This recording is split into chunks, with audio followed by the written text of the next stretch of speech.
Play Misty For Me, the screen's most frightening plunge into terror. Have to get you all nice for David, because that's what he's taking to hell with him. Welcome to Cal and Dave vs. the Machine Video Edition. This is the video edition. This Friday, we are talking about Play Misty For Me, the directorial debut of Clint Eastwood. Dave, what do you think about this movie? I think the most important part was the opening font selection. It was beautiful, it was quirky, and it did not in any way tell you that you are about to watch a crazy woman try to stab her way into a man's heart. It starts off like an episode of The Monkees and then ends as Psycho. So although they bring the font back through. just to keep you light as you leave the theater. Otherwise, this is actually a decent movie. You can tell it's Clint's first shot. There are large swaths of film that are wasted on garbage, but the core of it, and if we could cut out 30 to 40%, is actually a very good, a quite frightening, not a horror, what is it, a slasher thriller It's film? thriller. It's a thriller movie. Yeah, some of us are less sensitive than others. You know, I think overall we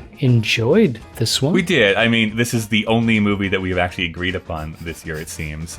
Almost the only movie that we've agreed upon. Same score even. The setup to this movie with like Clint Eastwood cleans up this relationship that he really shouldn't have started in the first place, where it ends up in like the final 20 minutes. I think all of that stuff is great. And then you have this middle portion with what we found out was this added thing into the script of this past relationship with this other girlfriend who comes back into his life, who he tries to rekindle things with. Just feels so extraneous and unneeded, and it goes on and on and on. There is this portion that I'm pretty confident goes for about 15 minutes of them just walking and walking. Well, and not walking one shot, but like a clip of 6 different scene locations. changes. And they're having this same conversation. It's like a boring conversation even. It's like, okay, like we need to Remember either that compress time this. we were walking in the forest?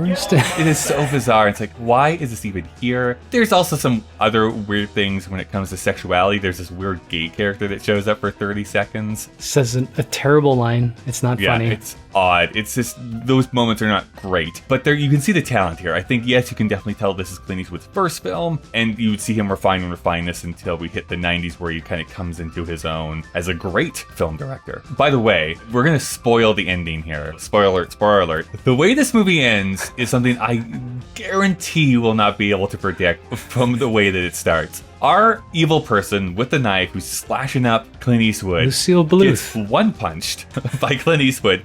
She flies out a window, through a balcony railing, and then plummets to her death down a sharp ravine into the rocks and surf below. It is very satisfying as a viewer, but really comes out of nowhere as far as this movie's concerned. It's probably one of the first movies, and no, this is probably not true, but it would have been a great movie to be in the theater and everybody suddenly leaps out of their chair, starts cheering, because the build up to that is actually pretty, so 70s as we're learning, pretty sick. He's getting chopped to pieces. You're actually starting to wonder whether she'll get away with it. She's like floating in the shadows and coming out of the shadows. So creepy. And then he gets his one chance. Like, he's dying. He does a really good job acting. He was acting like he was dying, and he just fucking cold clocks her.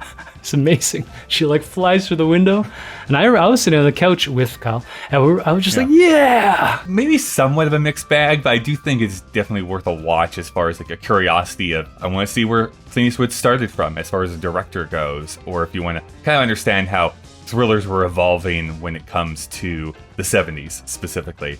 Cal and Dave vs. the Machine, of course, is available anywhere you get podcasts, so you can go there to listen to our full conversation. Subscribe to see more videos if you want. Tell your friends, people who are on YouTube. Go up to a random person today, shove your phone in their face and be like, subscribe, damn it, and then punch them out the window. find your best 70s kitchen knife and just, no, don't do that. That's inciting. Don't do that. Yeah, don't do that. Just get them to click a button. Help us help you. Play Misty for us is really what we're trying to say. You ever find yourself being completely smothered by somebody?